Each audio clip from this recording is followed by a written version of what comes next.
नमस्कार। मैं ज्योतिष शास्त्री रमेश चौबे उपस्थित हूँ आपके समक्ष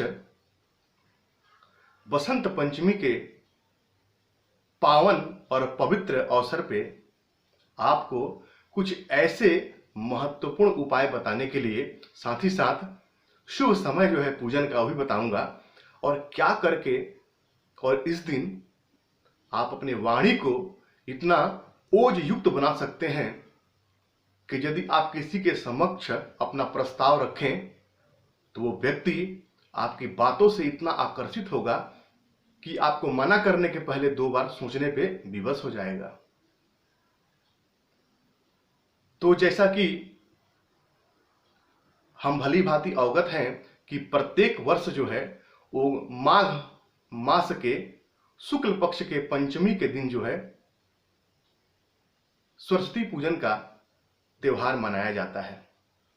मां सरस्वती की कृपा यदि हो जाए तो जीवन में और क्या चाहिए, क्योंकि जो व्यक्ति ज्ञानवान होता है वो सर्वत्र पूजनीय होता है। राजा सिर्फ अपने राज्य में पूजनीय होता है, लेकिन ज्ञानवान व्यक्ति जो है वो सर्वत्र पूजनीय होता है, सर्वत्र ही उसका आदर किया जाता है। तो ज्ञान हमेशा ही व्यक्ति को समाज में प्रतिष्ठा और मान सम्मान दिलाने वाला होता है। तो मां सरस्वती जो है वो ज्ञान की दायिनी है, विद्या और बुद्धि की दायिनी है। मां की आराधना करने से जातक का जो वाणी है वो बड़ा ही प्रभावशाली हो जाता है।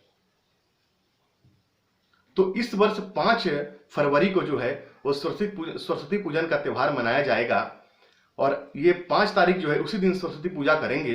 तो ये पंचमी जो तिथि जो पड़ रही है वो सुबह 3:49 से लेकर के और अगले दिन यानी कि 6 तारीख को 3:49 तक है। यानी कि पूरा दिन ही आपको मिल रहा है इस वर्ष पूजन के लिए, पूरे दिन ही पंचमी है।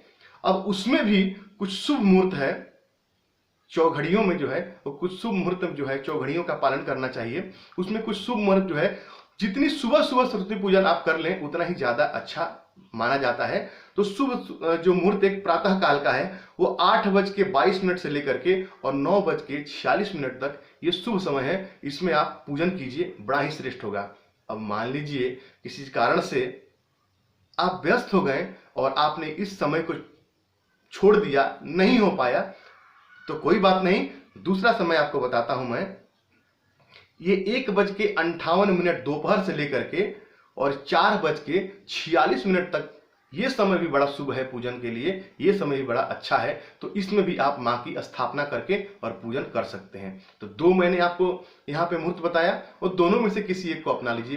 कोशिश कीजिए प्रातः काल वाला मुहूर्त अपनाने के लिए, नहीं तो उसके बाद वाला भी आप अपना सकते हैं, इसमें कोई समस्या नहीं है।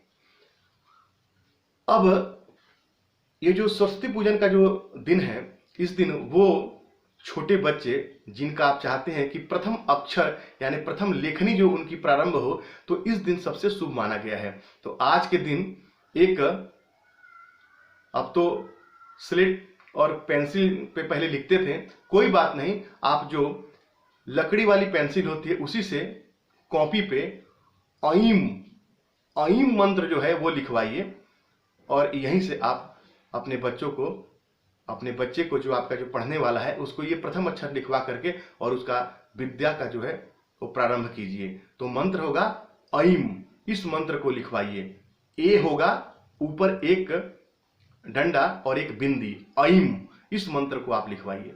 साथ ही साथ जो है आज के दिन जो है यानी बसंत पंचमी के दिन जो है वो आपको ओम ऐं सरस्वती नमः इस मंत्र का कम से कम 5 माला, 7 माला, 11 माला या 21 माला, जितना भी आप जाप सके जापिए। इससे आपके वाणी में ओज आएगा, इससे आपकी जो वाणी है प्रखर हो जाएगी और आप जो है समाज में जो अपनी बात रखेंगे वो दुनिया मानने के लिए विवश हो जाएगी। तो इस दिन आप ओम ऐं सरस्वती नमः इस मंत्र का ज्यादा से ज्यादा जाप कीजिए, इससे आपको बहुत ही फायदा होगा। अब हम जब प्रातः काल उठते हैं तो हम बोलते हैं कराग्रवस्ते लक्ष्मी कर मध्य सरस्वती, यानी कर के मध्य भाग में ही मां सरस्वती का निवास होता है। तो आज के दिन सुबह सुबह उठ के सबसे पहले आप अपने हाथ के मध्य भाग को देखिए और नियम बना लीजिए, डेली सुबह प्रातः उठ के सबसे पहले आप अपने हाथ के मध्य भाग को, दोनों हाथों को ऐसे जोड़ करके और हाथ के मध्य भाग को आप देखेंगे और मां सरस्वती का स्मरण करेंगे। इससे मां की कृपा आपको प्राप्त होगी। तो ये उपाय कर करके और आप सरस्वती पूजन के दिन और लाभ अर्जित कर सकते हैं। आज के दिन कोशिश कीजिए पीले रंग का वस्त्र पहनने का और मां को पीले फूल से ही मां की पूजा कीजिए। और मां जो है वो मां को सफेद या पीला वस्त्र कोशिश कीजिए अर्पण करने के लिए। श्वेत भी और पीला भी, दोनों भी चलेगा, श्वेत ज्यादा अच्छा रहेगा। आप पीला पहनिए, मां को श्वेत वस्त्र अर्पण कीजिए और मां को पीले फूलों से पूजा कीजिए और मां का आशीर्वाद प्राप्त कीजिए। क्योंकि सरस्वती मां का आशीर्वाद सबके लिए प्राप्त करना बड़ा ही जरूरी है। चाहे आप विद्यार्थी हो, चाहे आप सेल्समैन हो, चाहे आप किसी कंपनी में प्रवक्ता हो, इन सब कार्यों के लिए मां सरस्वती की आराधना सबसे श्रेष्ठ मानी गई है। और इन मंत्रों का जाप कीजिए, यकीन मानिए आज के दिन से प्रारंभ कीजिए और डेली एक माला या कम से कम 21, 11 जैसे आपका मन करे उसके बाद आप डेली जापिए। इससे निस्संदेह आपके वाणी में वो तेज आएगा और आपकी वाणी इतनी प्रखर हो जाएगी कि कहीं भी आप अपनी वाणी का प्रयोग करेंगे तो आपको वहां से लाभ होगा। तो कीजिए सरस्वती पूजा में इस उपाय को, जरूर लाभ होगा। तो आपका दिन मंगल कामना के साथ। आज के लिए इतना ही। नमस्कार।